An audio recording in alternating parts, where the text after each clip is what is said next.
ನಮಾಮಿ ಶಂಕರ ಸದಾಶಿವ ಸಮಾರಂಭಂ ಶಂಕರಾಚಾರ್ಯ ಮಧ್ಯಮಾಂ ಅಸ್ಮದಾಚಾರ್ಯ ಪರ್ಯಂತಂ ವಂದೇ ಗುರು ಪರಂಪರಾಂ. ಶ್ರುತಿ ಸ್ಮೃತಿ ಪುರಾಣಾನಾಂ ಆಲಯಂ ಕರುಣಾಲಯಂ ನಮಾಮಿ ಭಗವತ್ಪಾದಂ ಶಂಕರಂ ಲೋಕಶಂಕರಂ. ನಾಡಿನ ಸಮಸ್ತ ವೀಕ್ಷಕ ಬಂಧುಗಳ ಪಾದಾರವಿಂದಗಳಿಗೆ ನನ್ನ ಶಿರಸಾಷ್ಟಾಂಗ ನಮಸ್ಕಾರಗಳು. ಎಲ್ಲರಿಗೂ ಶುಭೋದಯ. ಮಾತೃದೇವೋ ಭವ. ಬನ್ನಿ ಇವತ್ತಿನ ಪಂಚಾಂಗ ಫಲ ನೋಡೋಣ. 24ನೇ ತಾರೀಕು ಫೆಬ್ರವರಿ 2024 ಶನಿವಾರ. ಶೋಭಕೃತ್ ನಾಮ ಸಂವತ್ಸರೆ, ಉತ್ತರಾಯಣೆ, ಶಿಶಿರ ಋತು, ಮಾಘಮಾಸೆ, ಶುಕ್ಲ ಪಕ್ಷದ ಪೌರ್ಣಮಿ ತಿಥಿ, ಮಖಾ ನಕ್ಷತ್ರ, ಅತಿಗಂಡ ಯೋಗ, ಭವಕರಣ ಇವತ್ತಿನ ಪಂಚಾಂಗ ಫಲ. ಹಾಗೆಯೇ ವ್ಯಾಸ ಪೌರ್ಣಮಿ ಕೂಡ. ವ್ಯಾಸರ ಬಗ್ಗೆ ಮಾತನಾಡುವಷ್ಟು ಅರ್ಹತೆ ನಮಗೆ ಇವತ್ತು ಯಾರಿಗೂ ಇಲ್ಲ.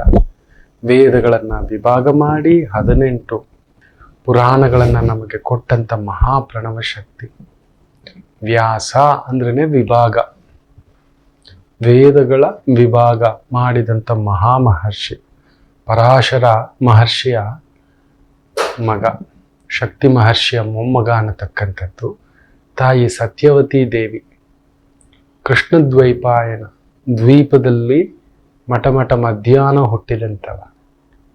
ಆದರೆ ವ್ಯಾಸರ ಗೀತೆ ಓದ್ತೇವೆ, ವೇದಗಳನ್ನು ಓದ್ತೇವೆ, ಅಷ್ಟಾದಶ ಮಹಾಪುರಾಣಗಳನ್ನು ಓದ್ತೇವೆ, ಎಲ್ಲ ಮಾಡ್ತೇವೆ.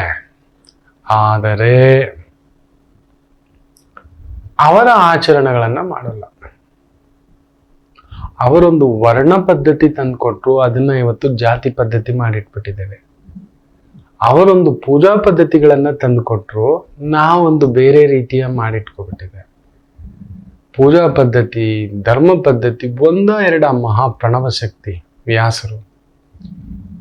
ಇರ್ಲಿ, ಆ ಪ್ರಣವ ಶಕ್ತಿಗೆ ನಿಜವಾಗ್ಲೂ ನಮ್ಮ ನಮನ. ಇವತ್ತು ನಾವೇನಾದ್ರೂ ಒಂದು ಪೂಜೆ, ಸಂಸ್ಕಾರ, ಹೋಮ, ಹವನ, ನಿಯಮ, ಬದುಕು ಯಾವ ರೀತಿ ಒಬ್ಬ ಕ್ಷತ್ರಿಯ ಇರಬೇಕು, ಒಬ್ಬ ಆಚಾರ್ಯ ಇರಬೇಕು, ಒಬ್ಬ ವೈಶ್ಯ ಹೇಗಿರ್ಬೇಕು, ಒಬ್ಬ ಶೂದ್ರವರ್ಣ ಅಂದ್ರೆ ಅವನ್ ಪುಕ್ಲ ನೋಡೋ, ಇದನ್ನ ಕಲ್ಸೋ, ಎಲ್ಲಾರನ್ನು ತಿದ್ದೋ ರೂಢಿ ಮಾಡೋ ಅಂದ್ರೆ ಅಯ್ಯೋ ನನ್ನ ಕೈಲಾಗಲ್ಲ. ಇಷ್ಟೆಲ್ಲ ಬೆಳಿಗ್ಗೆ 4 ಗಂಟೆಗೆ ತಣ್ಣೀರ್ ಸ್ನಾನ ಮಾಡ್ತಾ ಕುಳಿತುಕೊಂಡು ಹೊಡ್ಕೊಂಡು ಇದನ್ನೆಲ್ಲ ಕಲ್ತ್ಕೊಂಡು ನೀತಿಶಾಸ್ತ್ರ, ಧರ್ಮಶಾಸ್ತ್ರ, ಋಗ್ವೇದ, ಅಥರ್ವಣವೇದ, ಯಜುರ್ವೇದ, ಸಾಮವೇದ ಇದೆಲ್ಲ ಕಲ್ತ್ಕೊಂಡು ಅದರಲ್ಲಿ ಪಾಂಡಿತ್ಯ ಪಡೆದು ಕ್ಷತ್ರಿಯರಿಗೆ, ವೈಶ್ಯರಿಗೆ, ಸಾಮಾನ್ಯ ಜನರಿಗೆ ಎಲ್ರಿಗೂ ದಾರಿ ತೋರಿಸ್ತಕ್ಕಂಥದ್ದು ತುಂಬಾ ಕಷ್ಟ. ನೆನಪಿಟ್ಕೊಳ್ಳೋದು ಭಾರಿ ಕಷ್ಟ, ನಮ್ಮ ಕೈಲಾಗೋಲ್ಲ. ಆ ನಿಯಮಗಳಲ್ಲಿ ಬದುಕೋದು ಕಷ್ಟ. ಆ ಊಟ, ಉಪಚಾರ, ಧರ್ಮ, ಪೂಜೆ, ಸಂಕಲ್ಪ, ಷೋಡಶೋಪಚಾರಗಳು, ನಿಯಮಗಳು, ಅಯ್ಯೋ ನಮ್ಮ ಕೈಲಿ ಆಗಲ್ಲ. ಸರಿ ಹೋಗ್ಲಿ, ದೇಶನ ಕಾಪಾಡೋ. ಕ್ಷತ್ರಿಯ ಅಂದ್ರೆ ಕ್ಷಾತ್ರಪಾಲಕ ಅಂತಕ್ಕಂಥದ್ದು, ಅಂದ್ರೆ ಕ್ಷೇತ್ರಪಾಲಕ. ಒಂದು ಕ್ಷೇತ್ರವನ್ನ ರಕ್ಷಿಸ್ತಕ್ಕಂಥವನು, ಕಾಪಾಡತಕ್ಕಂಥವನು. ಜನಗಳಿಗೆ ಇರಬೇಕಾದಂಥ ಅವಗಾಹನೆ ಅವನಿಗಿರಬೇಕು. ಅವರ ನೋವು, ಅವರ ಸಂಕಟ, ಅವರ ಬಾಧೆ, ಅವರನ್ನು ಹೇಗೆ ತೃಪ್ತಿಪಡಿಸ್ಬೇಕು, ಯಾವ ರೀತಿ ಕಾಪಾಡಬೇಕು. ಮಕ್ಕಳಿಗಿಂತಲೂ ಪ್ರಜೆಗಳೇ ತನ್ನ ಮಕ್ಕಳು ಅನ್ನೋ ರೀತಿನಲ್ಲಿ ಕಾಪಾಡಬೇಕು. ಅಂಥದ್ದೊಂದು ಧೀಶಕ್ತಿ. ಅವ್ರಿಗೇನಾದ್ರೂ ತೊಂದರೆ ಬಂದ್ರೆ ಹೋಗಿ ಯುದ್ಧ ಮಾಡಬೇಕು, ಕಾಪಾಡಬೇಕು, ರಕ್ಷಿಸ್ಬೇಕು. ತನ್ನ ಜೀವ ಹೋದ್ರೂ ಚಿಂತೆ ಇಲ್ಲ ಅನ್ನತಕ್ಕಂಥದ್ದಾದ್ರೂ ನಿಲ್ತೀಯೇನೋ, ಯುದ್ಧಕ್ಕೆ ಹೋಗ್ತೀಯೇನೋ, ಕಾಪಾಡ್ತೀಯೇನೋ, ಕ್ಷೇತ್ರವನ್ನ ಕಾಪಾಡ್ತೀಯೋ, ಅಯ್ಯಪ್ಪ ನಮ್ಮ ಕೈಲಾಗಲ್ಲ, ಬಿಟ್ಬಿಡು. ಸರಿ ಹೋಗ್ಲಿ, ವ್ಯಾಪಾರ ಆದ್ರೂ ಮಾಡಿ ಸರ್ಕಾರ ಕಾಪಾಡ್ತಕ್ಕಂಥದ್ದು. ಜನಗಳಿಗೆ ಆ ಸರ್ಕಾರಕ್ಕೆ ಬೇಕಾದಂತ ಒಂದು ನಿಯಮ, ಅದ್ರಲ್ಲಿ ಬಂದಿರತಕ್ಕಂಥ ಲಾಭ ಸ್ವಲ್ಪ ರಾಜನಿಗೂ ಸಾಲ ಕೊಡೋದು, ರಾಜಮಟ್ಟದ ವ್ಯಕ್ತಿಗಳಿಗೆ ಸಾಲ ಕೊಡೋದು. ಇವತ್ತು ರಿಸರ್ವ್ ಬ್ಯಾಂಕ್ ನಮಗೆ ಸಾಲ ಕೊಡುತ್ತೆ. ನಮ್ಮ ಟ್ಯಾಕ್ಸ್ ಅನ್ನೇ ತಗೊಂಡು ರಿಸರ್ವ್ ಬ್ಯಾಂಕು, ಕೇಂದ್ರ ಸರ್ಕಾರ ನಮಗೆ ಸಾಲ ಕೊಡುತ್ತೆ. ಹೌದಲ್ಲೂರ? ಇದನ್ನೇ ವೈಶ್ಯ ಅನ್ನತಕ್ಕಂಥದ್ದು, ವ್ಯಾಪಾರಿ ಗುಣ.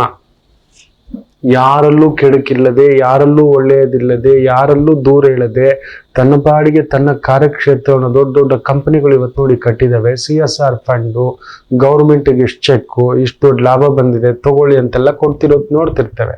That is what called as business mind. ಅದಾದ್ರೂ ಇದೆಯಾ? ಅಯ್ಯೋ ಹೋಗಿ ಸ್ವಾಮಿ, ಈ ಲಾಭ ನಷ್ಟ ಲೆಕ್ಕಾಚಾರಗಳು ನಮಗ್ ಬರೋದಿಲ್ಲ. ಏನೋ ನೀವುಗಳೆಲ್ಲ ಹೇಳ್ಕೊಂಡಿದ್ದು ಮಾಡ್ಕೊಂಡಿರ್ತೇವೆ ಅಂದಿದ್ದಕ್ಕೆ ಸರಿ ಹೋಗ, ನೀನು ವರ್ಣ, ಶೂದ್ರವರ್ಣ ಅನ್ನತಕ್ಕಂಥದ್ದು ಒಂದು ವರ್ಣ ಅಂತ ಇಟ್ಟಿದ್ದು. ವರ್ಣ ಅಂದ್ರೆ ಬಣ್ಣ, ಬಣ್ಣ ಅಂದ್ರೆ ನಿಜವಾದ ಬಣ್ಣ, ಒಳಗಡೆ ಇರೋ ಬಣ್ಣ.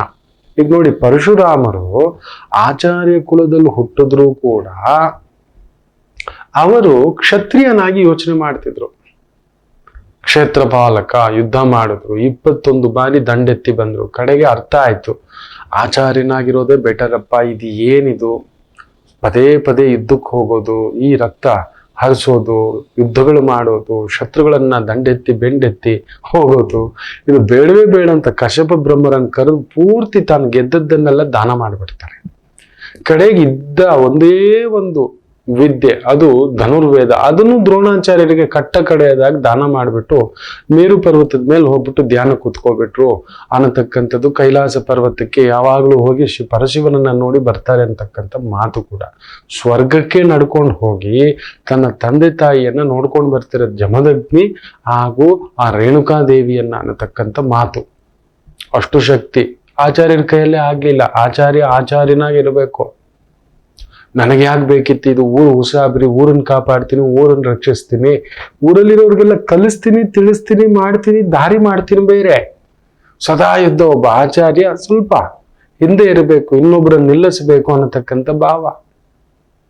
ಆದ್ರೆ ಇವತ್ತು ಅವರ ವರ್ಣ ನೋಡಿ, ನಿಜವಾದ ಒಳಗಡೆ ಒಂದು ಕ್ಷಾತ್ರಿಯ, ಅವರ ಜನ್ಮದಲ್ಲೇ ಆ ಥರದೊಂದು ವರ ಶಾಪ ಎರಡನ್ನೂ ಪಡ್ಕೊಂಡು ಬಂದಂಥವ್ರು ಪರಶುರಾಮರು. ಹುಟ್ಟಿದ್ದು ಆಚಾರ್ಯ ಕುಟುಂಬದಲ್ಲಾದರೂ ಅಂತ ಒಂದು ಬೆಂಕಿ ಕೋಪ, ಆ ಒಂದು ವಿಷ್ಣುವಿನ 6ನೇ ಅವತಾರವಾಗಿ ಅದೊಂದು ವರ್ಣ. ನಿನ್ನ ಏನು ನೀನು ಅನ್ನೋ ಒಂದು ರೀತಿಯಲ್ಲಿ ಮಾಡಬೇಕಾದದನ್ನು ಬಿಟ್ಟು ಕತ್ತಿ ಇಟ್ಕೊಂಡು ಕೊಡಲಿ ಇಟ್ಕೊಂಡು ಯುದ್ಧಕ್ಕೆ ನಿಂತು ಬಿಟ್ರು. ನಿಂತ್ಕೊಳ್ಳೋ ಆಗಿಲ್ಲ. ಅದಕ್ಕೆ ಅವರನ್ನ ಕ್ಷಾತ್ರಿಯ, ಬ್ರಹ್ಮಕ್ಷತ್ರಿಯ ಅಂತ ಹೇಳ್ಬಿಟ್ರು. ಎರಡೂ ಗುಣಗಳ ಮೇಳೈಸುವಿಕೆ. ಇನ್ನು ಕೆಲವರು ಇರ್ತಾರೆ ವ್ಯಾಪಾರಿ ಬುದ್ಧಿ.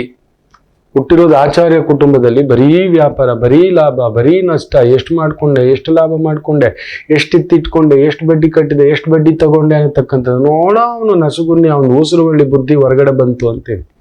ಊಸುರುವಳ್ಳಿ ಬಣ್ಣ ಹೊರಗಡೆ ಬಂತು ಕಣೋ ಅವನು ಅನ್ನತಕ್ಕಂಥದ್ದು. ಇನ್ನೂ ಕೆಲವರು ಸಿಕ್ಕಾಬಟ್ಟೆ ವೈಶ್ಯರ ಕುಲದಲ್ಲಿ ಹುಟ್ಟಿದ್ದರು.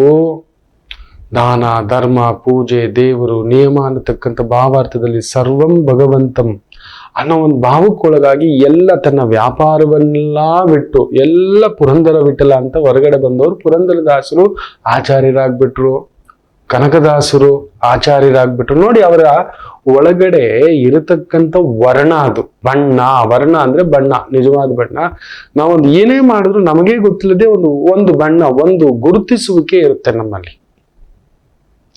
ಅದನ್ನೇ ವರ್ಣ ಅಂದಿದ್ದು ಆ ಕಾಲದಲ್ಲಿ. ಅದನ್ನೇನ್ ಮಾಡಿದ್ರು ಕಾಲಾನುಕ್ರಮದಲ್ಲಿ ದೊಡ್ಡದಾಗಿ ಬಣ್ಣ ಅಂತ ಮಾಡಿಬಿಟ್ರು, ಜಾತಿ ಅಂತ ತಂದಿಟ್ಟು ಬಿಟ್ರು. ಆ ಜಾತಿಗಳನ್ನ ಹೊಡೆದ್ರು, ಉಪಜಾತಿಗಳು ಮಾಡಿದ್ರು, ಏನೇನೋ ಮಾಡ್ಕೊಂಡ್ಬಿಟ್ರು. ಬಿಡಿ ಮಕ್ಕಳೇ, ಇವತ್ತು ಬರೀ ಅದರ ಹೆಸರಿನಲ್ಲೇ ರಾಜಕೀಯ ಮಾಡ್ತಿದ್ದಾರೆ. ಇದು ಇವತ್ತು ತಪ್ಪಲ್ಲ. ಇನ್ನು 50 ವರ್ಷ ಆದ್ರೂ 100 ವರ್ಷ ಆದ್ರೂ ಈ ಜಾತಿ ವಿಷ ಬೀಜವನ್ನ, ಧರ್ಮದ ವಿಷ ಬೀಜವನ್ನ ಬಿತ್ತಿ ನಮ್ಮನ್ನ ಒಡೆದು, ನಮ್ಮ ಮನಸ್ಸನ್ನ ಒಡೆದು ಬೆಂಕಿ ಹಚ್ಚಿ ಅವರವರ ಬೇಳೆಕಾಳುಗಳು ಬೇಯಿಸ್ಕೊತಿದ್ದಾರೆ. ಅವ್ರನ್ನ ನೋಡಿ ನೀವು ಎಷ್ಟು ದೊಡ್ಡವರಾಗಿದ್ದಾರೆ. ಅವರು ಎಷ್ಟು ದೊಡ್ಡ ಸ್ಥಾನ, ಎಷ್ಟು ದೊಡ್ಡ ದುಡ್ಡು, ಅಧಿಕಾರ, ಪದವಿ, ಸದಾ ಆಳ್ತಿರೋ ಅಂತ ಬುದ್ಧಿ. ಅವ್ರ ಕಡೆಯವರೇ, ಅವರೇ, ಅವ್ರ ಮಕ್ಕಳೇ, ಅವ್ರ ಬಂಧುಗಳೇ, ಅವ್ರ ಸ್ನೇಹಿತರೆ, ಬೇರೆಯವ್ರನ್ನ ಯಾರನ್ನಾದ್ರೂ ಅವ್ರು ಬಿಟ್ಟಿದಾರ, ನಿಲ್ಸಿದಾರ, ಹೇಳ್ತಾರೆ. ಎಲ್ಲ ಹೇಳ್ತಾ ಹೋದ್ರೆ ಪ್ರತಿ ಜಾತಿಯಲ್ಲೂ ಒಂದು ಬೆಂಕಿ ಇದೆ. ಈ ತರ ಬೆಂಕಿ ಇಡೋರು ಇದ್ದಾರೆ. ಸೊ ದಯಮಾಡಿ ಅದನ್ನ ಜಾತಿ ಅನ್ಕೋಬೇಡಿ. ಅದರಿಂದ ಹೊರಗಡೆ ಬನ್ನಿ. ಪುರಂದರದಾಸರಾಗಿ, ಅಲ್ಲಮ ಪ್ರಭುವಾಗಿ, ಬಸವಣ್ಣನವರಾಗಿ, ಅಕ್ಕ ಮಹಾದೇವಿಯಾಗಿ ಆಲೋಚನೆ ಮಾಡಿ, ಕನಕದಾಸರಾಗಿ ಆಲೋಚನೆ ಮಾಡಿ, ಸರ್ವಜ್ಞರಾಗಿ ಆಲೋಚನೆ ಮಾಡಿ, ಶಂಕರಾಚಾರ್ಯರ ತರ ಆಲೋಚನೆ ಮಾಡಿ. ಒಬ್ಬ ಶೂದ್ರನ ಪಾದ ತೊಳೆದು ನಮಸ್ಕಾರ ಹಾಕ್ತಾರೆ ಶಂಕರಾಚಾರ್ಯರು. ಅವರೆಲ್ಲ ವರ್ಣಭೇದ ಇರಲಿಲ್ಲ. ಆತನಲ್ಲೂ ಕೂಡ ಒಂದು ಗುರುಮಟ್ಟದ ಒಂದು ಆಲೋಚನೆ, ಚಿಂತನೆ ಇದೆ ಅಂತ ನಮಸ್ಕಾರ ಹಾಕಿ ಜಗತ್ತಿಗೆ ತೋರಿಸ್ಕೊಂಡಂಥವರು ಶಂಕರಾಚಾರ್ಯರು. ನಾವೆಲ್ಲಿದ್ದೇವೆ ಇನ್ನು? ರಾಮಾನುಜಾಚಾರ್ಯರು ತಿರುಕುಲತ್ತಾರ್ ಅಂತ ಹೇಳ್ಬಿಟ್ಟು ಕರ್ಕೊಂಡು ಬಂದು ಎಲ್ಲಾ ಜನಗಳಿಗೂ ಸೇವೆ ಕೊಟ್ರು. ಹೌದು, ಇವತ್ತಿಗೂ ನೀವು ಮೇಲುಕೋಟೆಯ ಚಲುವರಾಯ ಸ್ವಾಮಿ ಉತ್ಸವ ಇನ್ನು ಸ್ವಲ್ಪ ದಿನದಲ್ಲಿ ನಡೆಯುತ್ತೆ, ವೈರಮುಡಿ ಉತ್ಸವ. ತಿರುಕುಲತ್ತಾರ್ ಅಂತ ಕರೆದು ಬಿಟ್ರು. ಅವರು ಭಗವಂತನ ಕುಲದವರು ಅಂತ ಕರೆದು ಬಿಟ್ರು. ನಮಗ ಆ ಧೈರ್ಯ ಇದೆಯಾ? ಕರ್ಕೊಂಡು ಬರ್ತೀವ? ಈಗಲೂ ಕೇಳ್ಬಿಟ್ಟು ಶಾಕ್ ಆಗುತ್ತೆ ನಮಗೆ. ಎಷ್ಟೋ ಕಡೆ ಇನ್ನು ಕಟಿಂಗ್ ಶಾಪಿಗೆ ಬಿಡೋದಿಲ್ವಂತೆ, ಊರಲ್ಲಿ ನೀರು ಕುಡಿಲಿಕ್ಕೆ ಬಿಡೋದಿಲ್ವಂತೆ, ಬಾವಿಲಿ ನೀರು ಎತ್ತಲಿಕ್ಕೆ ಬಿಡೋದಿಲ್ವಂತೆ. ಅವರು ಹೊಲದ ಚಪ್ಪಲಿ ಹಾಕೋತೀವಿ, ಅವ್ರು ಕಟಿಂಗ್ ಮಾಡಿದ್ರೆ ಕಟಿಂಗ್ ಮಾಡಿಸ್ಕೋತೀವಿ, ಅವ್ರು ಬಟ್ಟೆ ಹೋಗಿದ್ರೆ ಬಟ್ಟೆ ಹಾಕೋತೀವಿ, ದರ್ಜಿ ಕೆಲಸ ಮಾಡಿಸ್ಕೋತೀವಿ, ನಮ್ಮ ಗಾರ್ಡನ್ ಕ್ಲೀನ್ ಎಲ್ಲ ಮಾಡಿಸ್ಕೋತೀವಿ ಮಕ್ಕಳೇ, ನಮ್ಮ ಮನೆಯೆಲ್ಲ ಕ್ಲೀನ್ ಮಾಡಿಸ್ಕೋತೀವಿ ಮಕ್ಕಳೇ. ಎಲ್ಲದಕ್ಕೂ ಅವ್ರು ಬೇಕು. ಆದ್ರೆ ಮಾತ್ರ ಏನು, ಇನ್ನು ಎಲ್ಲಿದ್ದೇವೆ? ಈ 22ನೇ ಶತಮಾನ, 23ನೇ ಶತಮಾನ ಬಂದ್ಬಿಡ್ತು. ನಾವು ಎಲ್ಲಿದ್ದೇವೆ ಮಕ್ಕಳೇ? ಏನ್ ಮಾಡ್ತಿದ್ದೇವೆ ಮಕ್ಕಳೇ? ಇದು ಎಲ್ಲಿಗೆ ಬಂದು ತಲುಪ್ತಿದೆ? ಯಾವ ತರ ತಲುಪ್ತಿದೆ? ಏನಿದು? ಪ್ರತಿ ಧರ್ಮದಲ್ಲೂ ಪ್ರತಿ ಇದರಲ್ಲೂ ಒಂದು ಜಾತಿ, ಏನೋ ಈ ವಿಷ ಬೀಜಗಳು ನೆನೆಸ್ಕೋತಿದ್ರೇನೆ ಗಾಬರಿ ಆಗುತ್ತೆ. ಇರ್ಲಿ, ನಮ್ಮ ಕರ್ತವ್ಯ. ವ್ಯಾಸರು ತಿಳಿಸ್ಕೊಟ್ಟಂತ ಹಲವಾರು ವಿಚಾರಗಳನ್ನ ತಗೊಬಂದು ನಿಮ್ಮ ಮುಂದ್ಗಡೆ ಸಮರ್ಪಣೆ ಮಾಡ್ತಿದ್ದೇವೆ. ಮಹಾ ಸಂತರುಗಳು, ಮಹರ್ಷಿಗಳು, ದೇವರ್ಷಿಗಳು, ರಾಜರ್ಷಿಗಳು ಓಡಾಡಿದಂತ ನಾಡು ನಮ್ಮದು. ನಮಗೊಂದು ಬದುಕು ಚೈತನ್ಯ ತುಂಬಿಸ್ಕೊಟ್ಟಂತ ಶಕ್ತಿ ಚೈತನ್ಯದ ನಾಡು ನಮ್ಮದು. ಇರ್ಲಿ, ಅಗ್ರಾಣಿತಂ ಕರಣೀತಂ ವಿಗಂಧಂ ಚ ತಥೈವ ಚ ಅತಿಪಕ್ವಂ ವಿಷಕ್ವಂಚ ಮುಗಳಾನಿ ಚ ವರ್ಜಯೇತ್. ಅತಿ ಮುಖ್ಯವಾಗಿ ಈ ದೇವಿಗೆ ಈ ಪುಷ್ಪವನ್ನು ತಂದಿಟ್ಟರೆ ಖಂಡಿತ ಹೇಳ್ತಾನೆ, ಮನೆಯಲ್ಲಿ ಕಲಹ, ಕದನ, ಗಲಾಟೆ, ಅಲ್ಲೊಂದು ಕುಟುಂಬ ಹೇರಾಪೇರಿ ಆಗೋದು ನಿಶ್ಚಿತ. ಈ ಶ್ಲೋಕದಲ್ಲಿ ಅದ್ಭುತವಾಗಿ ಹಾಕಿದ್ದಾರೆ. ಹೌದು,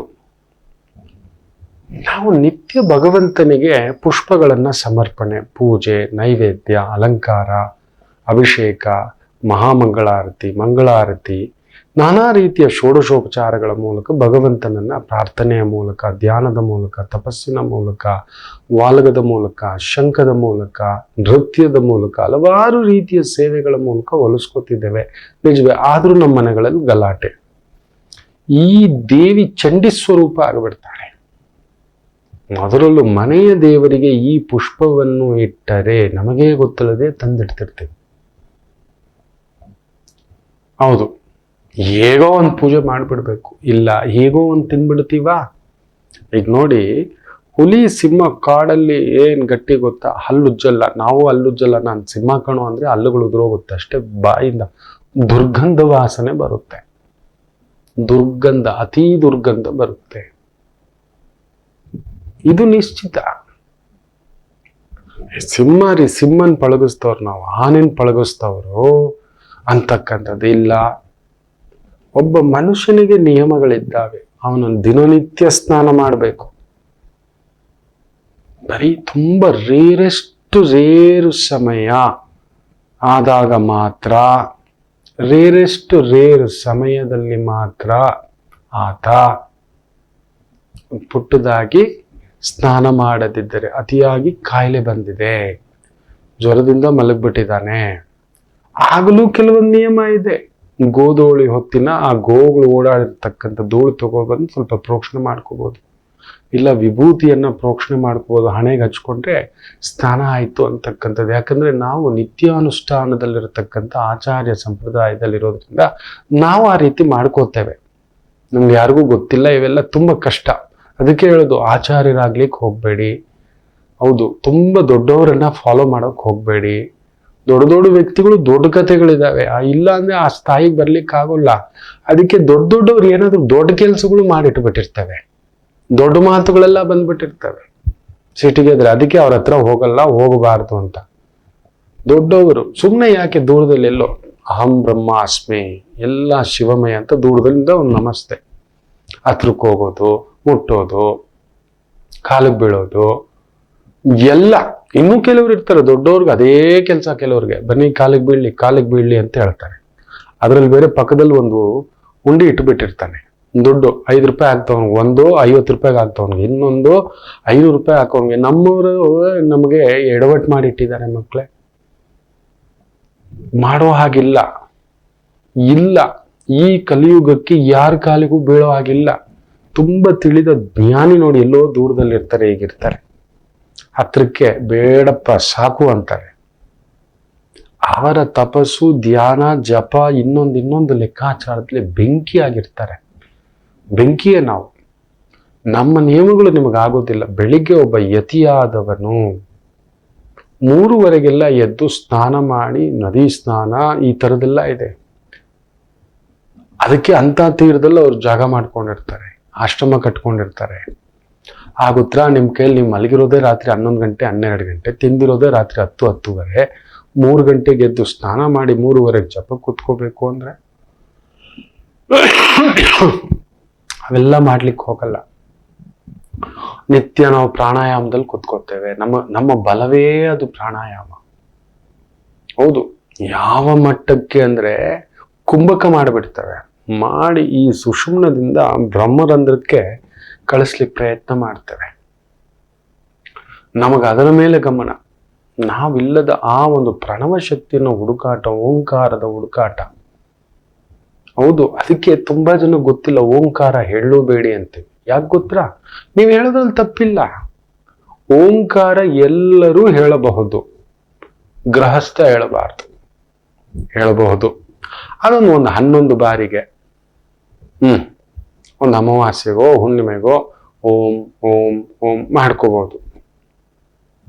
ಆದರೆ ನಿತ್ಯ ಒಂದು 48 ದಿನ ಇಲ್ಲ 42 ದಿನ, 108 ದಿನ ಇಲ್ಲ 180 ದಿನ ಓಂಕಾರ 108 ಬಾರಿ ಜಪ ಮಾಡ್ಕೊಂಡ್ರೆ ಏನಾಗುತ್ತೆ ಅಂತ ಗೊತ್ತಿದೆಯಾ ನಿಮಗೆ? ಏನೂ ಆಗೋಲ್ಲ. ನೀವು ಗೃಹಸ್ಥನ ಸ್ಥಾಯಿಯಿಂದ ಮೇಲಕ್ಕೆ ಹೋಗ್ಬಿಡ್ತೀರಿ, ಬಿಟ್ಬಿಡ್ತೀರಿ ಮನೇನ. ನನ್ನ ಹೆಂಡತಿ, ನನ್ನ ಮಗು, ನನ್ನಮ್ಮ, ನನ್ನಪ್ಪ, ನನ್ನ ಪ್ರೀತಿ, ನನ್ನ ದುಡಿಮೆ, ನಾನು ಎತ್ತಿಡ್ಬೇಕು, ಪೋಷಿಸ್ಬೇಕು, ಕಾಪಾಡಬೇಕು, ಬೆಳಿಬೇಕು, ನಿಲ್ಲಬೇಕು, ಎಲ್ಲ ಬಿಟ್ಬಿಡ್ತೀರಿ. ಒಂದು ಮನೆಯ ಗೃಹಿಣಿ ಆಗ್ಬಿಟ್ರೆ ನನಗೆ ಊಟ ಇಡೋರು ಯಾರು? ನನ್ನ ಮನೇನ ಕಾಪಾಡೋರು ಯಾರು? ನನ್ನ ಮಕ್ಕಳ ತಾಯಿ ಎಲ್ಲಿ? ನನಗೆ ತಾಯಿ ಎಲ್ಲಿ? ನನಗೆ ತಾಯಿ ಹೋದ್ಮೇಲೆ ಈಕೆನೆ ತಾಯಿ ಅಲ್ವಾ? ಓಂಕಾರ ಹೇಳ್ತಾ ಕೂತ್ಕೊಬಿಟ್ರೆ ಜಪ ಮಾಡ್ಕೊಂಡು ಎಲ್ಲೋ ವೈರಾಗ್ಯಕ್ಕೆ ದೂಡು ಬಿಡುತ್ತೆ.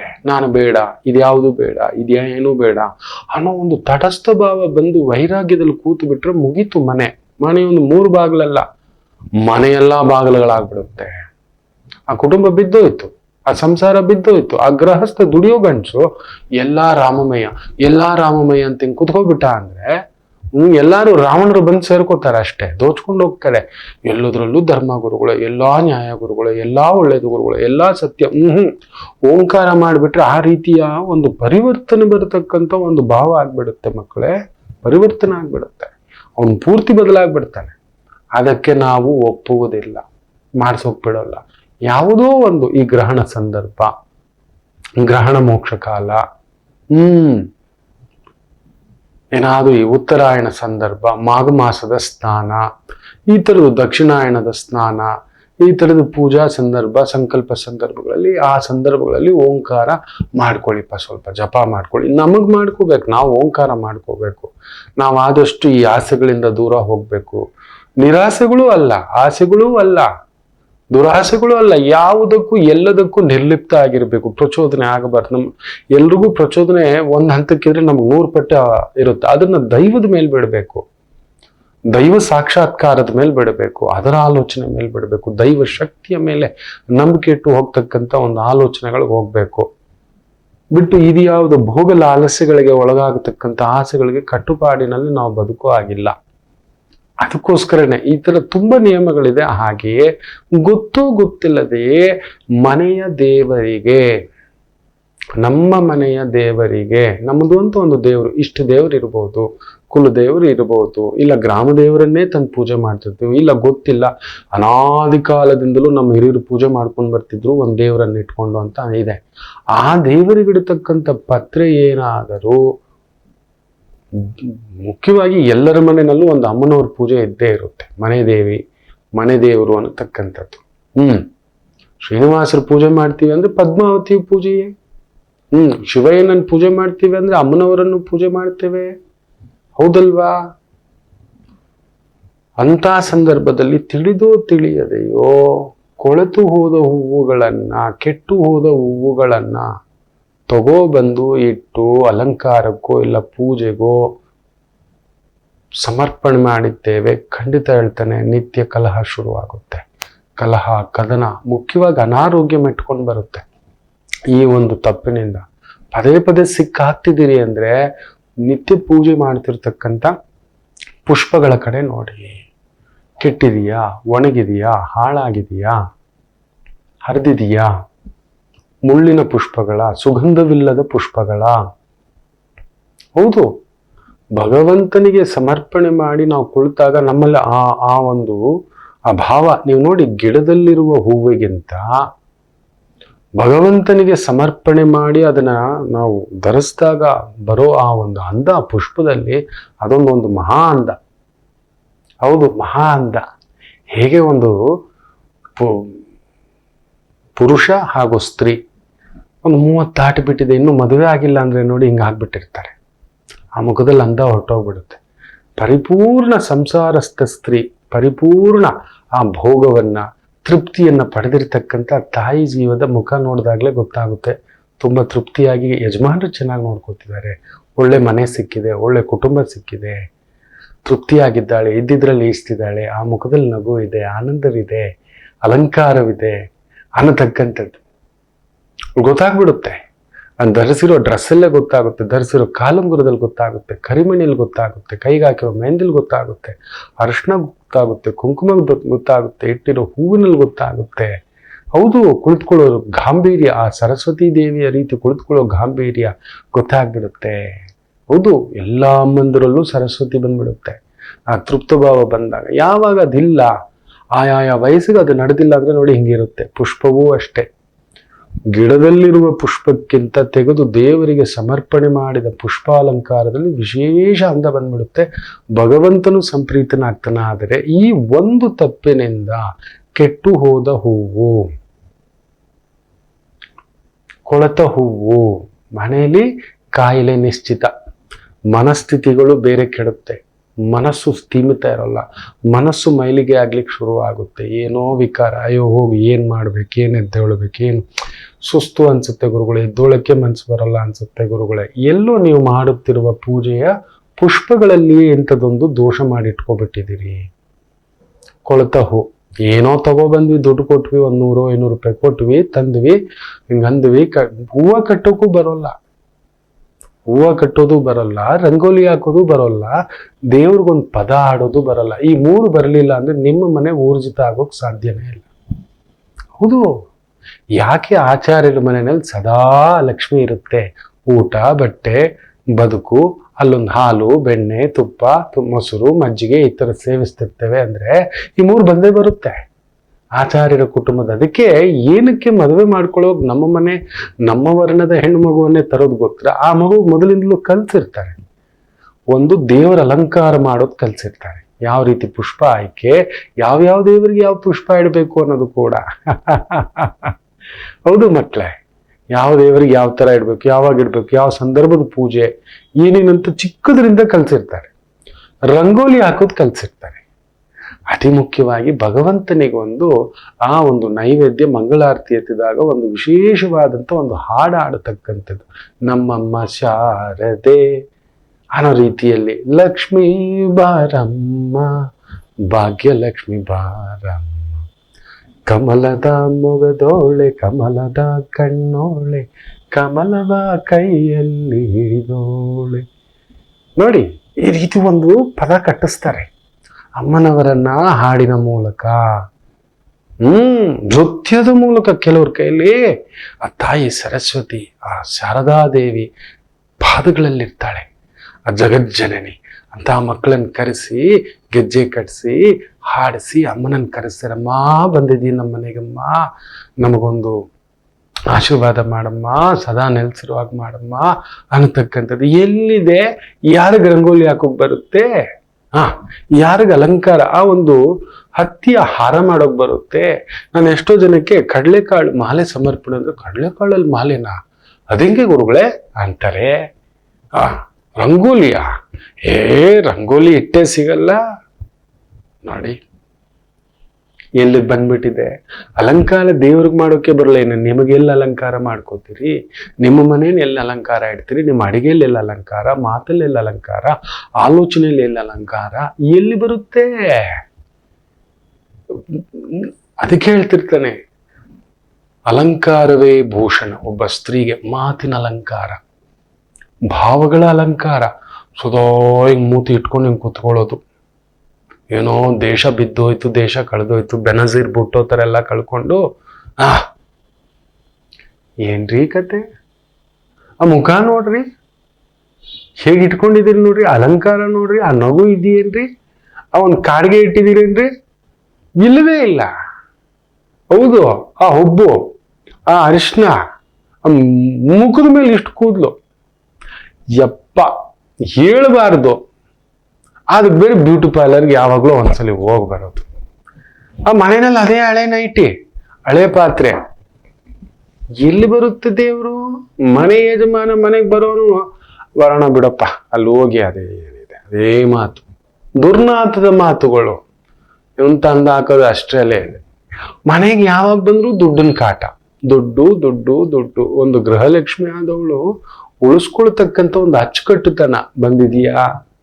ವರ್ಷಕ್ಕೊಂದು ಕಡಿಮೆ ಅಂದ್ರೂ ಒಂದು 10 ಗ್ರಾಮ್ ಬಂಗಾರ ಮಾಡ್ಕೊಳ್ಳೋಷ್ಟು ಬೇಡ, ಒಂದು 5 ಗ್ರಾಮ್ ಬಂಗಾರ ಅಷ್ಟಾದ್ರೂ ತೆಗೆದಿಟ್ಟಿದ್ದೀರಾ? ಬೇಡ, ಒಂದು 1/4 kg ಒಂದು ಬೆಳ್ಳಿ ಬಟ್ಲು, ಬೆಳ್ಳಿ ತಟ್ಟೆ, ಬೆಳ್ಳಿ ಪೂಜಾ ಸಾಮಗ್ರಿ, ಒಂದು ತಿಂಗಳಿಗೆ ಒಂದು 3-3 ಸಾವಿರ 5-5 ಸಾವಿರ ಎತ್ತಿಟ್ಟು. ನಮ್ಮ ಅಮ್ಮಂದ್ರು ಹೇಳ್ಕೊಡ್ತಿದ್ರು, ನಮ್ಮ ಅಮ್ಮಂದ್ರು ಹೇಳ್ಕೊಡ್ತಿದ್ರು, ಆ ದೇವ್ರದ್ದು ಪೆಟ್ಟಿಗೆ ತೆಗೆದ್ರೆ ಅದ್ರ ತುಂಬಾ ದೇವ್ರದ್ದು ವಸ್ತ್ರಗಳು, ಪೂಜಾ ಸಾಮಗ್ರಿಗಳು ಅದರಲ್ಲೇ ಉಳಿಸಿ ಅಚ್ಚುಕಟ್ಟಾಗಿ 1-1 ಗ್ರಾಮೆ 2-2 ಗ್ರಾಮೆ. ಗಂಡನ್ಗೆ ಭಾರ ಹಾಕಿದ್ ನಾವು ನೋಡೇ ಇಲ್ಲ. ನಮ್ಮ ಅಜ್ಜಿ ಆಗ್ಲಿ, ನಮ್ಮ ಅವ್ವ ಆಗ್ಲಿ ನೋಡಿದಾನೆ, ನಮ್ಮ ದೊಡ್ಡವ್ವ ಆಗ್ಲಿ, ದೊಡ್ಡಜ್ಜಿ ಆಗ್ಲಿ, ದೊಡ್ಡವರೇ ಅವರು. ನಾವು ಎಲ್ಲೇ ಎಷ್ಟು ಕೊಟ್ರು ಬಿಡಿ, ಯಾಕೆ ಬರೋಲ್ಲ ಈ ರೀತಿಯ ಒಂದು ಸಂಕಲ್ಪಗಳಿಲ್ಲದ ಜೀವನ?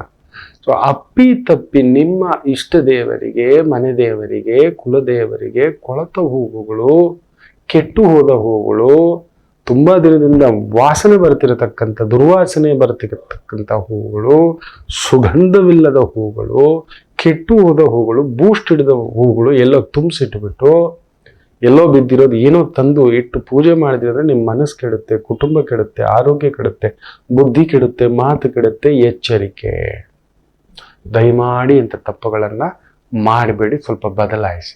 ಇಡೋ 4 ಹೂವು ಇಡಿ, ಕರೆಕ್ಟ್ ಆಗಿರೋ ಹೂವು ತಂದು ಅಚ್ಚುಕಟ್ಟಾಗಿಟ್ಟು ಪೂಜೆ ಮಾಡ್ತಕ್ಕಂಥದ್ದು ಮಾಡಿ. ಯಾಕೆ ನಿಮ್ಮ ಆ ಒಂದು ಅನಾರೋಗ್ಯ ಸಮಸ್ಯೆ, ಮನಸ್ಸಿನ ಅನಾರೋಗ್ಯ, ದೇಹದ ಅನಾರೋಗ್ಯ, ವ್ಯವಹಾರದ ಅನಾರೋಗ್ಯ, ಬುದ್ಧಿಯ ಅನಾರೋಗ್ಯ ಹೊರಗಡೆ ಬರೋದಿಲ್ಲ? ನಾನು ನೋಡ್ತೇನೆ. ಒಂದು ಪುಟ್ಟ ವಿರಾಮ ತಗೊಂಡು ವಾಪಸ್ ಬರೋಣ. ಮಾತೃದೇವೋ ಭವ. ನಮಾಮಿ ಶಂಕರ.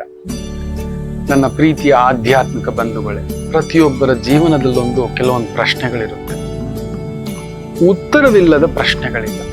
ಅಂಥದ್ದೊಂದು ಸಮಸ್ಯೆ ಇದೆಯಾ? ಜ್ಯೋತಿಷ್ಯ ಮುಖೇನ ಹಾಗೂ ಆಧ್ಯಾತ್ಮಿಕ ಮುಖೇನ ನಿಮ್ಮ ಪ್ರಶ್ನೆಗಳಿಗೊಂದು ಪುಟ್ಟ ಸಮಾಧಾನ.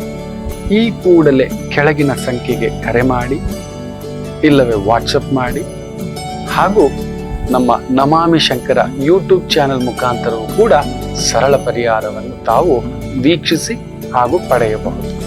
ನಮಾಮಿ ಶಂಕರ. ನಮಾಮಿ ಶಂಕರ. ನಮ್ಮ ಮಾಲಿಕೆಗಳು ನಿಮಗೆ ಮೆಚ್ಚುಗೆ ಆಗಿರ್ತಕ್ಕಂಥದ್ದು, ದಯಮಾಡಿ ಯಾರೋ ನಿಮ್ಮ ಕುಟುಂಬ, ಹತ್ತಿರದವರು, ಆತ್ಮೀಯರು, ಸ್ನೇಹಿತರು, ಬಂಧುಗಳು, ಹಿರಿಯರು ಅಲ್ಲೊಂದು ಎಳೆದಾಟ ಆಗ್ತಿದೆ, ಈ ಮಾಲಿಕೆಗಳು ಅವರಿಗೆ ಒಂದೊಳ್ಳೆ ಮಾರ್ಗದರ್ಶನ ಆಗಲಿ, ಹೆಚ್ಚೆಚ್ಚು ಶೇರ್ ಮಾಡಿ ಅಂತ ಕೇಳ್ಕೊತಿದ್ದಾನೆ. ಇವತ್ತು ವಿಶೇಷವಾಗಿ ದುಷ್ಟ ಮುಹೂರ್ತ ಹೇಳ್ಬಿಡ್ತಾನೆ. ಬೆಳಿಗ್ಗೆ 6:38 ಬೆಳಿಗ್ಗೆ 7:25 ಹಾಗೆಯೇ ಬೆಳಿಗ್ಗೆ 7:25 8:13 ಅಂದ್ರೆ ಬೆಳಿಗ್ಗೆ 6:30 8:15 ಸ್ವಲ್ಪ ನೋಡ್ಕೊಂಡು ತುಂಬ ದೊಡ್ಡ ಕಾರ್ಯ, ದೊಡ್ಡ ಕೆಲಸ, ದೊಡ್ಡ ಮಾತುಕತೆ, ದೊಡ್ಡ ಸೇವೆ, ದೊಡ್ಡ ಬರವಣಿಗೆ, ದೊಡ್ಡ ಲೇಖನ, ದೊಡ್ಡ ಅಗ್ರಿಮೆಂಟ್ ಅಂತಕ್ಕಂಥದ್ದು ದಯಮಾಡಿ ಬೇಡ. ಇನ್ನು ತಾರಾಬಲ ಇರತಕ್ಕಂಥ ನಕ್ಷತ್ರಗಳು ಇವತ್ತು ಮಖಾ ನಕ್ಷತ್ರ, ಮಹಾ ನಕ್ಷತ್ರ ಅಂತ ಕೂಡ ಹೇಳ್ತೇವೆ. ಅಶ್ವಿನಿ ನಕ್ಷತ್ರ, ಭರಣಿ ನಕ್ಷತ್ರ, ಕೃತಿಕಾ ನಕ್ಷತ್ರ, ಮೃಗಶಿರ, ಪುನರ್ವಸು, ಆಶ್ಲೇಷ, ಮಗ ನಕ್ಷತ್ರ, ಪೂರ್ವ ಪಾಲ್ಗುಣಿ ನಕ್ಷತ್ರ, ಉತ್ತರ ನಕ್ಷತ್ರ, ಚಿತ್ತ, ವಿಶಾಖ, ಜ್ಯೇಷ್ಠ, ಮೂಲ, ಪೂರ್ವಾಷಾಢ, ಉತ್ತರಾಷಾಢ, ಧನಿಷ್ಠ, ಪೂರ್ವ ಭಾದ್ರಪದ, ರೇವತಿ ನಕ್ಷತ್ರಗಳಿಗೆ ವಿಶೇಷವಾದಂಥ ತಾರಾಬಲ ಇರತಕ್ಕಂಥ ಒಂದು ದಿನ.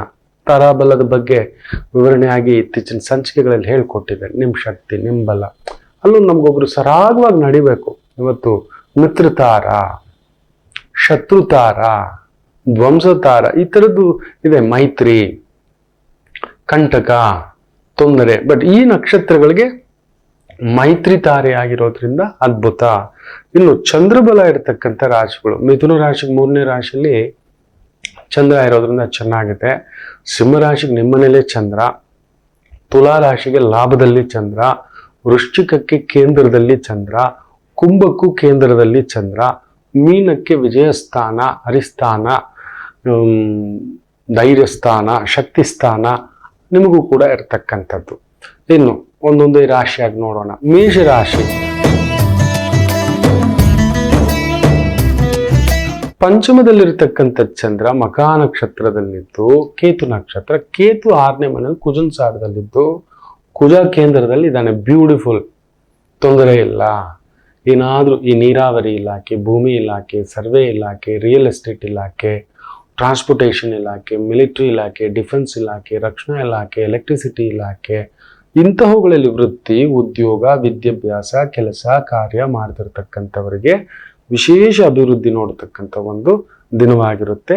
ಚೆನ್ನಾಗಿದೆ. ಇನ್ನು ವೃಷಭ ರಾಶಿಗೆ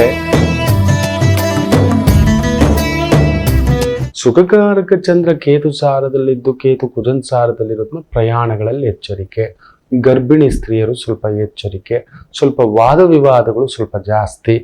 ಮಂತ್ರಸ್ಥಾನದಲ್ಲಿ ಕೇತು ಕುಜನ್ ಸಾರದಲ್ಲಿರೋದ್ರಿಂದ ಮನೇಲಿ ಏನಾದರೂ ಕಿರಿಕಿರಿ, ಪೂಜಾ ಕಾರ್ಯಗಳಿಗೆ ಕಿರಿಕಿರಿ, ಅದರಲ್ಲೂ ಪೂಜೆಗೆ ಸಂಬಂಧಿತ ವೃತ್ತಿ, ಆಚಾರ್ಯರು, ಜ್ಯೋತಿಷ್ಕರು, ಯಜ್ಞ, ಯಾಗ, ಹೋಮ, ಹವನ, ಟೀಚರು, ಸ್ಪೋರ್ಟ್ಸ್ ಲೈನಲ್ಲಿರ್ತಕ್ಕಂಥವರಿಗೆ ಸ್ವಲ್ಪ ಒತ್ತಡದ ದಿನವೇ ಎಚ್ಚರಿಕೆ. ದೊಡ್ಡವರು ಹೋಗಪ್ಪ, ನಮ್ಮ ಕೈಯಲ್ಲಿ ಇವತ್ತಿಷ್ಟೇ, ಇಷ್ಟೇ ನೆನಪಲ್ಲಿ ಇಟ್ಕೊಳ್ಳಿ. ಆಯ್ತು ಮಗು, ಒಂದೊಂದು ದಿನ ಹಾಗೆ ನಮ್ಗಾಗುತ್ತೆ, ಮನಸ್ಸು ಪಿಚ್ ಅನ್ಸೋದು. ಚಂದ್ರ ಹುಳಿ ಸಾರದಲ್ಲಿದ್ದಾನೆ, ಕೇತು ಸಾರ, ಸೂರ್ಯನ ಮನೆಯಲ್ಲಿ ಬೇರೆ ಕುಳಿತಿದ್ದಾನೆ. ಸೊ ಒಂದು ತಡಬಡಾಯಿಸ್ತಕ್ಕಂಥದ್ದಾಗುತ್ತೆ. ದೂರ ಪ್ರಯಾಣ ಬೇಡ, ದೊಡ್ಡ ಕೆಲಸ ಬೇಡ, ದೊಡ್ಡ ಜಗಳ ಬೇಡ, ದೊಡ್ಡ ವಾದ ಬೇಡ. ಸುಮ್ಮನೆ ಅಳ್ತಾ ಕೂಡೋದ್ರಲ್ಲಿ ಪ್ರಯೋಜನ ಇಲ್ಲ. ಕೆಲವ್ರಿಗೆ ಹೇಳ್ತಿರ್ತಾನೆ, ಇದು ನಿಜವೇ. ಕುಲಜಾರಕ ಬರ್ತಾನೆ. ಮೊನ್ನೆ ಒಬ್ರಿಗೆ ಹೇಳಿದೆ, ನಿನ್ನ ಮಗಳಿಗೆ ಜಾತಿ ತಪ್ಪದವನು ಬರ್ತಾನೆ, ಇಲ್ಲ ಅವನಿಗೆ ಡೈವರ್ಸ್ ಆಗಿರೋನು ಬರ್ತಾನೆ, ವಿದುರ ಅನ್ನೋನು ಬರ್ತಾನೆ. ಇದೇ ಇರೋದು ಅಂದ್ರೆ ಗುರುಗಳೇ ಅದನ್ನೇ ಮಾಡ್ಕೊಂಡಿದ್ದಾಳೆ, ಹೇಗಾದ್ರೂ ತಪ್ಪಿಸ್ಬೇಡಿ. ಜಾತಕ ಇರೋದೇ ಅದು. ದೊಡ್ಡವರಾದ್ರೆ ಇದರಿಂದ ಎಷ್ಟು ಲಾಭ ಅಂತಾರೆ. ಹೌದು. ಆ ಒಂದು ವಿಶೇಷವಾಗಿ ಸತ್ಯವತಿ ದೇವಿಯ ತಂದೆ ಅದ ಕೇಳ್ತಾನೆ, ನಿನಗ್ ಮದುವೆ ಮಾಡಿಕೊಟ್ರು ನನಗೇನ್ ಲಾಭ, ನನಗೇನು ಲಾಭ, ನನ್ನ ಮಗಳಿಗೇನ್ ಲಾಭ, ನೀನ್ ರಾಜನಪ್ಪ. ವ್ಯಾಸರ ತಾಯಿ ಸತ್ಯವತಿ ದೇವಿ ಅದು ಕೇಳ್ತಾನೆ. ಆ ಬೆಸ್ತರ ದೊರೆ ಕೇಳ್ತಾನೆ, ನೀನೇನೋ ಇವತ್ತು ಇಷ್ಟಪಟ್ಬಿಟ್ಟೆ, ಬಂದ್ಬಿಟ್ಟೆ, ಮದುವೆ ಆಗ್ಬಿಟ್ಟೆ, ನಡು ರೋಡಲ್ಲಿ ಬಿಟ್ಬಿಡ್ತೀರ, ನಾಳೆ ಅವಳಿಗೆ ಹುಟ್ಟೋ ಮಕ್ಕಳು ಗತಿ ಯಾರು ಇಲ್ಲ. ಅಯ್ಯೋ ನಾನು ಒಪ್ಪಲ್ಲ, ನಿನಗೆ ಆಲ್ರೆಡಿ ಮಗು ಇದ್ದಾನೆ, ಮಗ ಇದ್ದಾನೆ, ಗಂಗೆಯೇ ಇದ್ದಾನೆ ಅನ್ನತಕ್ಕಂಥದ್ದು, ದೇವವ್ರತ ಇದ್ದಾನೆ, ನಾನು ಒಪ್ಪಲ್ಲ ಅಂತ ನೋಡಿ. ಬಂದ್ರು, ಮಾತಾಡಿದ್ರು, ಒಪ್ಪಿದ್ರು. ಎಸ್, ಒಂದೇ ನಿರ್ಧಾರ ಭೀಷ್ಮರದ್ದು. ಶಂತನು ಕೂಡ ಖುಷಿ ಆದ್ರು. ಮದುವೆ ಆಯ್ತು. 80-85 ವಯಸ್ಸು ಮೇಲಾಗೋಗಿತ್ತು ಆ ಅಜ್ಜನಿಗೆ. ಸುಮ್ಮನೆ ಇಲ್ಲ ನೋಡಿ, ಅಲ್ಲಿ ಕೊಟ್ರು. ಅದಕ್ಕೆ ವ್ಯಾಸರು ಹುಟ್ಟಿದ್ದು. ಮಹಾ ಪುಣ್ಯಾತ್ಮರುಗಳು ಹುಟ್ಟಬೇಕು ಅಂದ್ರೆ ಅದರ ಹಿಂದುಗಡೆ ದೇವ ರಹಸ್ಯ, ಗುರು ರಹಸ್ಯ ಅನ್ನೋದು ಇದಕ್ಕೆ. ನದಿ ಮೂಲ, ದೇವ ಮೂಲ, ಗುರು ಮೂಲ ಹುಡ್ಕೊಂಡು ಹೋಗ್ಬಾರ್ದು ಅಂತ. ನಾವು ಹಂಗಲ್ಲ, ಅಲ್ಲೇ ಆ ದುರ್ವಾಸನೆ ಬೇರ್ಕೊಂಡು ಕೆದಕೊಂಡು ಇನ್ನೊಂದಷ್ಟು ಒಗ್ಗರಣೆ ಹಾಕೊಂಡು ಕೂತ್ಕೊಳ್ಳೋದಷ್ಟೇ. ಇವತ್ತು ಆ ರೀತಿ ಇರುತ್ತೆ. ವೃಷಭಂ ಜಾಗೃತಂ. ಇನ್ನು ಮಿಥುನ ರಾಶಿ ಬ್ಯೂಟಿಫುಲ್. 3ನೇ ಮನೇಲಿ ಚಂದ್ರ ಕೇತು ಸಾರ, ಒಂಥರ ಶಕ್ತಿ, ಚೈತನ್ಯ, ಬಲ, ಅಂದುಕೊಂಡಂಥ ಕೆಲಸ ಕಾರ್ಯ ಅದ್ಭುತವಾಗಿ ಮಾಡ್ಕೊಳ್ತಕ್ಕಂಥ ಒಂದು ದಿನ. ಅದರಲ್ಲೂ ಸ್ವಲ್ಪ ಕುಜ ಅಷ್ಟಮದಲ್ಲಿರೋದ್ರಿಂದ ಭೂಮಿಗೆ ಸಂಬಂಧಪಟ್ಟಂಥ, ಇಂಜಿನಿಯರಿಂಗ್ ಸಂಬಂಧಪಟ್ಟಂಥ, ರಕ್ಷಣಾ ಇಲಾಖೆಗೆ ಸಂಬಂಧಪಟ್ಟಂಥ, ಅಗ್ನಿಗೆ ಸಂಬಂಧಪಟ್ಟಂಥ ದೊಡ್ಡ ಭಾರದ ವಸ್ತುಗಳು, ವಾಹನಗಳು, ಪ್ರಯಾಣಗಳು ಸ್ವಲ್ಪ ಜಾಗರೂಕತೆಯಲ್ಲಿರ್ತಕ್ಕಂಥದ್ದು ನೋಡ್ಕೊಳ್ಳಿ. ಬೇಕಂತೇನು ತೊಂದರೆ ಇಲ್ಲ. ಕರ್ಕಾಟಕ ರಾಶಿ ವಿಶೇಷವಾಗಿ ಚಂದ್ರ ಕೇತು ಸಾರದಲ್ಲಿದ್ದು ಕೇತು ಕುಜನ್ ಸಾರದಲ್ಲಿದ್ದು ಕುಜ ವಿಶೇಷವಾಗಿ 7ನೇ ಮನೆಯಿಂದ ನೋಡ್ತಿದ್ದಾನೆ. ಉಚ್ಚಂಗತ, ಬ್ಯೂಟಿಫುಲ್. ಚಂದ್ರನ್ ಸಾರದಲ್ಲೇ ಇದ್ದಾನೆ. ಅಂದುಕೊಂಡಂಥ ಕೆಲಸ ಕಾರ್ಯ ಸ್ವಲ್ಪ ನಿಧಾನವೇ. ಗಣಪತಿ ಆರಾಧನೆ ಮಾಡಿ, ಗಣಪತಿ ಅನುಷ್ಠಾನ ಮಾಡ್ಕೊಳ್ಳಿ, ಗಣಪತಿ ಪೂಜೆ ಮಾಡಿ, ಮನೇಲಿ ಯಾರಾದರೂ ಹಿರಿಯರು ಗುರುಗಳಿದ್ರೆ ಅವ್ರ ಆಶೀರ್ವಾದ ತಗೊಂಡು ಮುಂದಕ್ಕೆ ಹೋಗಿ, ಏನೂ ಆಗೋಲ್ಲ. ಒಂದಷ್ಟು ಆಯ್ತು ಅಂದ್ರೆ ಪುಟ್ಟದಾಗ ಒಂದು ಸಜ್ಜೆ ಏನಾದರೂ ಮಾಡಿಸಿ ಹತ್ತಿರದ ಗಣಪತಿ ದೇವಸ್ಥಾನದಲ್ಲಿ ಒಂದು ಅರ್ಚನೆ ಮಾಡಿಸಿ, ಮಕ್ಕಳಿಗೆ ಯಾರಿಗಾದ್ರೂ ಆ ಪ್ರಸಾದ ಹಂಚ್ತಕ್ಕಂಥದ್ದು ಮಾಡಿ, ತುಂಬ ಒಳ್ಳೆಯದಾಗುತ್ತೆ. ಇನ್ನು ಸಿಂಹರಾಶಿ, ವಿಶೇಷವಾಗಿ ಚಂದ್ರ ನಿಮ್ಮನೇಲೇ ಇದ್ದಾನೆ, ಸುಖಕಾರಕ. ಕೇತು ಸಾರದಲ್ಲಿದ್ದು ಸ್ವಲ್ಪ ಅಂಜು ಬುರುಕುತನ, ಏನೋ ಒಂದು ಮನಸ್ಸಿನಲ್ಲಿ ಮಂಡಿಗೆ ಮೈಲಿಗೆ ಒಂಥರ ಗಾಬರಿ, ಏನೂ ಆಗೋಲ್ಲ. ಕೇತು ಕುಜನ್ ಸಾರದಲ್ಲಿದ್ದು, ಕುಜ 6ನೇ ಮನೆ, ವಿಜಯಂ ವೀರ್ಯಂ ಧೈರ್ಯಂ ಧೈರ್ಯೇ ಸಾಹಸೇ ಲಕ್ಷ್ಮಿ. ಹೋಗಿ ಮುಂದಕ್ಕೆ ಅಂದುಕೊಂಡಂಥ ಕೆಲಸ ಕಾರ್ಯಗಳು ಅದ್ಭುತವಾಗಿ ನಡೆಯುತ್ತೆ. ದೊಡ್ಡ ದೊಡ್ಡ ಪ್ರಾಜೆಕ್ಟ್ಗಳು, ದೊಡ್ಡ ಕೆಲಸಗಳು, ದೊಡ್ಡ ಸ್ಥಾನಗಳು, ದೊಡ್ಡ ಗೌರವ, ದೊಡ್ಡ ಪದವಿ, ದೊಡ್ಡ ಮಟ್ಟದ ಸ್ಥಾಯಿ, ಅತ್ಯದ್ಭುತ ಪ್ರಗತಿ ಕಾಣತಕ್ಕಂಥ ಒಂದು ದಿನವಾಗಿರುತ್ತೆ. ಇನ್ನು ವಿಶೇಷವಾಗಿ ಕನ್ಯಾ ರಾಶಿ, ನಿಮಗೆ ಸ್ವಲ್ಪ ತಲೆನೋವೆ, ಜಾಗರೂಕತೆ. ಕೇತು ನಿಮ್ಮ ಮನೇಲಿದ್ದಾನೆ, ಕುಜನ್ ಸಾರ, ಕುಜ ಪಂಚಮದಲ್ಲಿ, ಗರ್ಭಿಣಿ ಸ್ತ್ರೀಯರು ಜಾಗ್ರತೆ. ಸ್ವಲ್ಪ ದುಡಿದಿದ್ದೆಲ್ಲ ಸ್ವಲ್ಪ ಖರ್ಚುಗಳು, ವೆಚ್ಚಗಳು, ದೊಡ್ಡ ಕಾರ್ಯ, ಭೂಮಿಗೋಸ್ಕರ, ಮನೆಗೋಸ್ಕರ, ವಾಹನಕ್ಕೋಸ್ಕರ. ನೋಡಿ, ತುಂಬ ತಿಳಿದವರು ಮನೇನ ಕೊಂಡುಕೊಳ್ಳಲ್ಲ, ಜಮೀನಲ್ಲಿ ಹಾಕ್ತಾರೆ, ಜಾಗದಲ್ಲಿ ಹಾಕ್ತಾರೆ, ಒಂದು ಪುಟ್ಟ ಲೀಸ್ ಮನೇಲಿ ಇದ್ದು ಬಿಡ್ತಾರೆ. ಅದೇ ದುಡ್ಡಲ್ಲಿ ಏನಾದರೂ ಒಂದು ರಿಟರ್ನ್ಸ್ ಬರ್ತಿದೆ, ಬಾಡಿಗೆ ಕಟ್ಕೊಂಡಿದ್ದು ಬರ್ತಾರೆ. ಸಾಲದ ಶೂಲಕ್ಕೆ ಹೋಗಲ್ಲ. ನೀವು ಇವತ್ತು 30 ಲಕ್ಷ ತಗೊಂಡ್ರೆ ಸಾಲ, ನೀವು ತೀರಿಸೋ ಅಷ್ಟಲ್ಲಿ ಅದು 75 ಲಕ್ಷ ಆಗಿರುತ್ತೆ. ನೆನಪಿಟ್ಕೊಳ್ಳಿ, 75 ಲಕ್ಷ. ನೀವು ಸೆಂಟ್ರಲ್ ಹೋಗಿ ತೀರಿಸ್ತೀನಿ ಅಂದ್ರೂ ಅರ್ಧ ಬಡ್ಡಿ ತಿಂದುಬಿಟ್ಟಿರ್ತಾರೆ, ಒಂದು 20 ಲಕ್ಷ ಬಡ್ಡಿ ತಿಂದುಬಿಟ್ಟಿರ್ತಾರೆ. 30ಕ್ಕೆ 20 ಲಕ್ಷ. ನಮ್ಮ ಅಳತೆ ನೋಡ್ಕೊಳ್ಳಿ.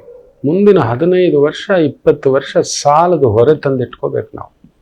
ಸೊ ಕನ್ಯಾ, ಅಳತೆಗೆ ಮೀರಿದ ಖರ್ಚು, ಅಳತೆಗೆ ಮೀರಿದ ಆಸೆ ಬೇಡ. ಇನ್ನು ವಿಶೇಷವಾಗಿ ತುಲಾ ರಾಶಿ, ಬ್ಯೂಟಿಫುಲ್. ಚಂದ್ರ ಲಾಭಸ್ಥಾನ, ದಶಮೇ ಲಾಭಸ್ಥಾನ, ವೃತ್ತಿಯಲ್ಲಿ ಒಂದು ಪ್ರಗತಿ, ದೂರದ ಕೆಲಸ, ದೂರದ ವ್ಯವಹಾರ, ಎಕ್ಸ್ಪೋರ್ಟ್ ಇಂಪೋರ್ಟ್, ಬೀಜ, ರಸಗೊಬ್ಬರ, ಈ ಒಂದು ಕೃಷಿ ಉತ್ಪನ್ನಗಳು, ವಾಹನಗಳು, ಬಿಡಿಭಾಗಗಳು, repair, machinery, factory, labour management, warehouse management, ಈ ಥರಗಳಲ್ಲಿ ಕೆಲಸ ಕಾರ್ಯ ವೃತ್ತಿ ತೊಡಗಿಸ್ಕೊಂಡಿರ್ತಕ್ಕಂಥವರಿಗೆ ವಿಶೇಷ ಅಭಿವೃದ್ಧಿ. ವೃಶ್ಚಿಕ ರಾಶಿ, ಭಾಗ್ಯಾಧಿಪತಿ ದಶಮದಲ್ಲಿದ್ದು ಅವನು ಕೇತು ಸಾರದಲ್ಲಿದ್ದು, ಆ ಕೇತು ಕುಜನ್ ಸಾರದಲ್ಲಿದ್ದು, ಕುಜ 3ನೇ ಮನೆಯಲ್ಲಿರೋದ್ರಿಂದ ಇವತ್ತು ತುಂಬಾ ದೊಡ್ಡ ದೊಡ್ಡ ಕಾರ್ಯಗಳನ್ನ ಏನಾದ್ರೂ ಯೋಜನೆ ಮಾಡ್ಕೊಂಡಿದ್ರಂದ್ರೆ ಹೆಜ್ಜೆ ಹಾಕಿ. ಬ್ಯೂಟಿಫುಲ್. ಎಂತಹ ಕೆಲಸವನ್ನು ಬೇಕಾದ್ರೂ ನಿಭಾಯಿಸ್ತಕ್ಕಂಥ ಶಕ್ತಿ. ಪೊಲೀಸ್ ಅಧಿಕಾರಿ, ರಕ್ಷಣಾ ಅಧಿಕಾರಿ, ದೊಡ್ಡ ದೊಡ್ಡ ಬ್ರಿಡ್ಜು, ದೊಡ್ಡ ದೊಡ್ಡ ಕಾಂಟ್ರಾಕ್ಟ್, ದೊಡ್ಡ ದೊಡ್ಡ ಬಿಲ್ಡಿಂಗ್, ದೊಡ್ಡ ದೊಡ್ಡ ಲೇಔಟ್, ಅರೆ ಮಾರೆತ್ತು ಹಾತಿಕೋ ಬಿಡಾದು. ಹೌದು, ನಿಮ್ಮ ಬಲ ತಿಳ್ಕೊಳ್ಳಿ. ಸುಮ್ಮನೆ ಅಲ್ಲೇ ನಿಂತ್ಕೋಬೇಡಿ, ಬರೀ ಡಿಗ್ರಿ ಮುಗೀತು, ಅದಕ್ಕೆ ಮೀರಿದ ಇನ್ನೊಂದು ಶಕ್ತಿ ಇರುತ್ತೆ. ನಾನು ತುಂಬಾ ಜನರನ್ನ ಗೆಲ್ಸಿದ್ದಾನೆ, ನನ್ಗೆ ಅದೊಂದು ಗರ್ವ ಇದೆ. ಕಷ್ಟಪಟ್ಟವ್ರು ನೀವೇ, ಪ್ರಯತ್ನ ಪಟ್ಟವ್ರು ನೀವೇ, ಪರಿಶ್ರಮ ಪಟ್ಟವ್ರು ನೀವೇ, ಓದುದವ್ರು ನೀವೇ, ಆ ಮೆಟ್ಲು ಹತ್ತದವ್ರು ನೀವೇ. ಆದ್ರೆ ಗೊತ್ತಿಲ್ಲದೆ ತಡಬಡಾಯಿಸಿ ಅಲ್ಲಿ ನಿಂತು ಬಿಟ್ಟಿದ್ರಿ. ಹೇಳಿದಾನೆ, ಒಂದೊಂದು ಕುರಿ ಮಂದಲ್ಲಿ ಬಂದು ಸೇರ್ಕೊಬಿಟ್ಟಿರ್ತೀರಿ ಬೈ ಮಿಸ್ಟೇಕು. ನಿಮ್ಮ ಬಲ ನಿಮಗೆ ಗೊತ್ತೇ ಇರಲ್ಲ. ಅಷ್ಟರಲ್ಲೇ ಬಿಡಿ ಗುರುಗಳೇ ಬಾಳೆಹಣ್ಣು, ಏಕೆ ಅದರಲ್ಲಿ ಎಕ್ಸ್ಟ್ರಾಕ್ಟ್ ತೆಗಿರಿ, ನೋಡಿ, ಅತ್ಯದ್ಭುತ. ಒಂದು ಉದಾಹರಣೆ, ಬಲವನ್ನ ಒಂದು ಕಂಪನಿ ಹೊರದೇಶದಿಂದ ಇಲ್ಲಿಗೆ ತಂದು ಇನ್ನೊಂದು ದೇಶಕ್ಕೆ ಎಕ್ಸ್ಪೋರ್ಟ್ ಮಾಡ್ತಿತ್ತು. ಇಂಪೋರ್ಟ್ ಮಾಡ್ಕೊಂಡು ಅದನ್ನ ಹಾಗೆ ಸಿಕ್ಕಾಬಟ್ಟೆ ಟ್ಯಾಕ್ಸು. ಒಬ್ಬ ಬುದ್ಧಿವಂತ ಬಂದ, ಅದನ್ನ ಯಾಕೆ ಅಲ್ಲಿಂದ ತರಿಸಿ ಇಲ್ಲಿಗೆ ಕಳಿಸ್ತೀರಾ, ಅದನ್ನ ಅಲ್ಲಿಂದ ಅಲ್ಲಿಗೆ ಕಳಿಸ್ಬೇಡಿ, ಇಷ್ಟು ಮಾಡಿ ಅಂತ. ಎಷ್ಟು ಕೋಟ್ಯಾಂತರ ರೂಪಾಯಿ ಲಾಭ ಮಾಡಿದ್ರಂತೆ ಬರೀ ಟ್ಯಾಕ್ಸ್ಗಳ ವಿಚಾರದಲ್ಲಿ. ಸಣ್ಣ ಬದಲಾವಣೆ, ಅಲ್ಲಿಂದ ತರಿಸಿ ಇಲ್ಲಿಟ್ಟು, ಇಲ್ಲಿಂದ ಇನ್ನೊಂದು ಊರಿಗೆ ಆಯ್ತು ಟ್ಯಾಕ್ಸ್ಗಳಿಗತ್ತಿ. 3 tax, ತರಿಸಿದಕ್ಕೊಂದು tax, ಕಳಿಸಿದಕ್ಕೊಂದು tax, input tax, output tax, ಅದ್ರ ಮೇಲೆ ಇನ್ನೊಂದು ಲೆಕ್ಕಾಚಾರದ IGST tax, international tax, export tax, import tax, ಎಷ್ಟು ಬರ್ತವೆ ಗೊತ್ತಾ? ಅಲ್ಲಿಂದ ಹಾಗೆ ಆ ಊರಿಂದ ತುಂಬಾ 100 ಕೋಟಿಯ ವ್ಯವಹಾರಗಳಲ್ಲಿ ಅದ್ಭುತ ಆ ರೀತಿ ಇರುತ್ತೆ ನಿಮ್ಗೆ. ಇವತ್ತು ಜಾಕ್ ಪ್ಯಾಟ್ ಹೊಡೆದಾಗೆ ಚೆನ್ನಾಗಿದೆ, ವೃತ್ತಿಯಲ್ಲಿ ಪ್ರಗತಿ. ಇನ್ನು ಧನಸು ರಾಶಿ,